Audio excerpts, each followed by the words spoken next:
I'm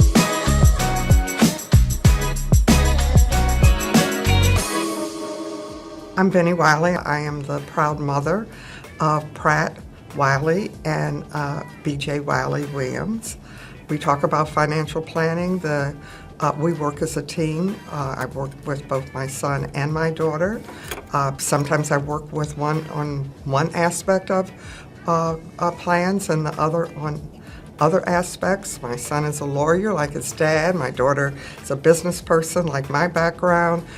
Together we really make a good team. I particularly have leaned upon them during my husband's illnesses.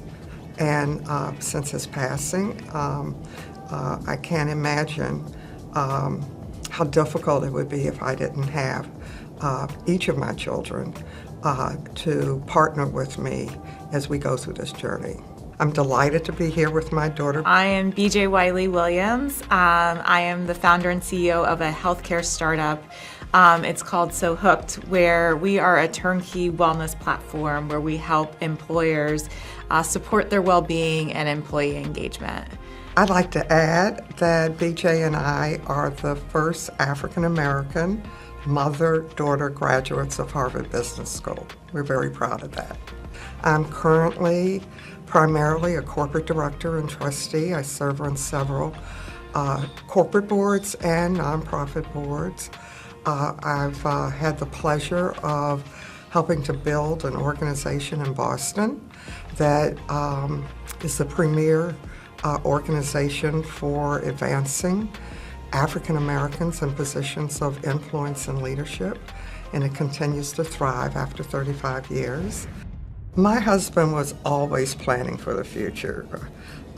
Sometimes it was frustrating for me because there were things I wanted to do in the present that he didn't think that was the best use of resources because we needed to always be prepared for the future. So we were very conscious about how we spent our money. But we did make investments because we believe there's a difference between income and wealth. And trying to create some wealth was also very important. Every investment wasn't successful, but they were always thoughtful, and there were enough that were helpful. We took deferred income. When we first joined corporate boards, we both joined corporate boards kind of early in our careers, and instead of taking all of the income, we deferred it. So that was a way of also planning to have some resources in the future. We had insurance. We actually had John Hancock insurance.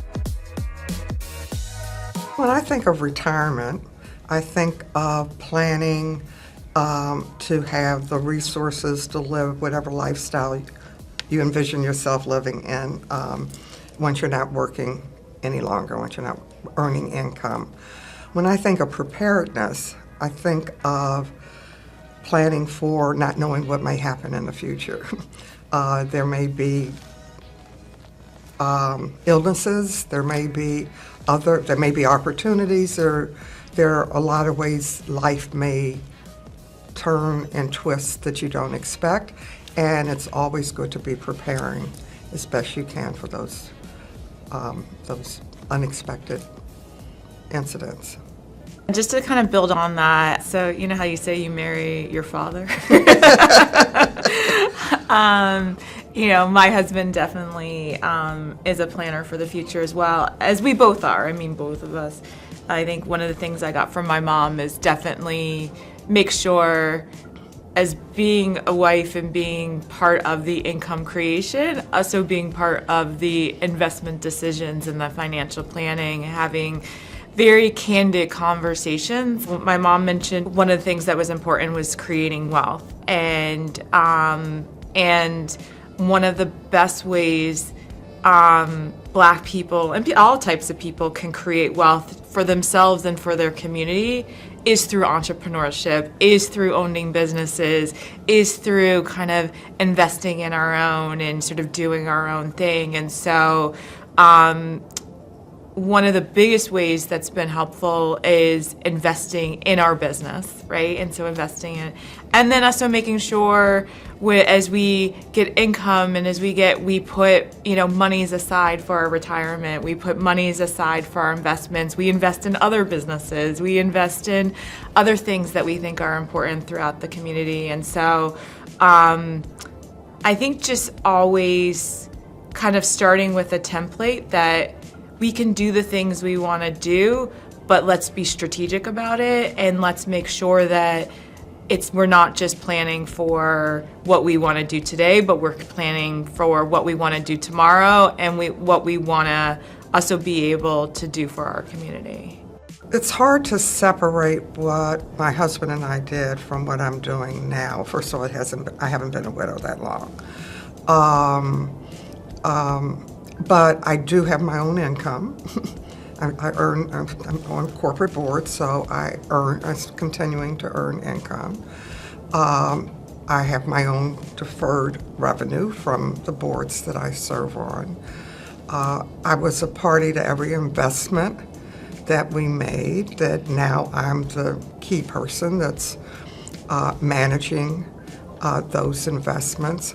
I have a great team that I work with of bankers and lawyers and accountants to help advise me, as do both of my children.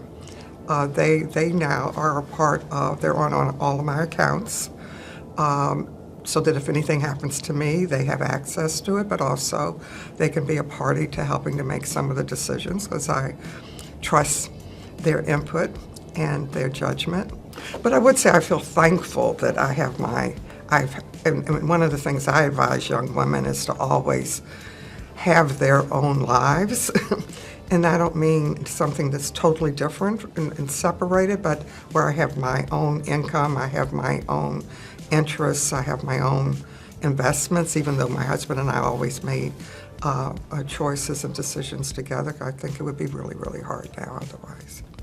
My parents were very thoughtful, and kind of when they made investments, when they did things, making sure that if anything happened to one of them, it would be easy and seamless for the other person to sort of carry on, which sounds small, but it actually makes a big difference when you're going through so many other sort of chaotic things when your spouse passes. This is something that I think about a lot, and I've been involved with organizations. I mean, Black Enterprise talks about this for years, and I'm a part of another organization called the Black Economic Alliance, who's look at work, wages, and wealth in the Black community.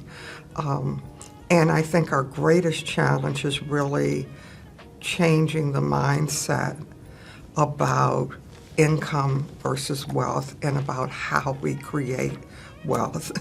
And it's individual wealth, it's family wealth, and it's community wealth. And I think that's part of the mindset. And B.J. talked about earlier the importance of entrepreneurship. That is such a critical way of creating wealth for the entire community. And that doesn't just mean being the entrepreneur, it also means investing in the entrepreneur. It also means being a resource to the entrepreneur so they can be successful. And how we create that ecosystem, I think, is something that's going to be critically important for our community. I think my mom said it pretty perfectly. The biggest thing is the mindset, and the biggest thing is understanding, it's our responsibility to invest in our own. It's our responsibility to kind of change that narrative of how we deal with money, how we talk about debt, how we talk about investments, how do we get access to those conversations. And I think the work of Black Enterprise, the work of John Hancock, this is the perfect way of being able to have those conversations and bring it into the home. I'm always optimistic, so I am hopeful for the next generation, and I see a lot of changes, and so I think we're moving in the right direction. I would like to see it accelerated. Like, there's so much talent in the Black community, and we don't leverage it and tap into it and maximize it as much as we could, both as individuals but also as a community as a whole. So yeah, I'm optimistic. Preparation is power. And I think that's true, not just around financial planning. I think about almost anything in life. Preparation gives you power.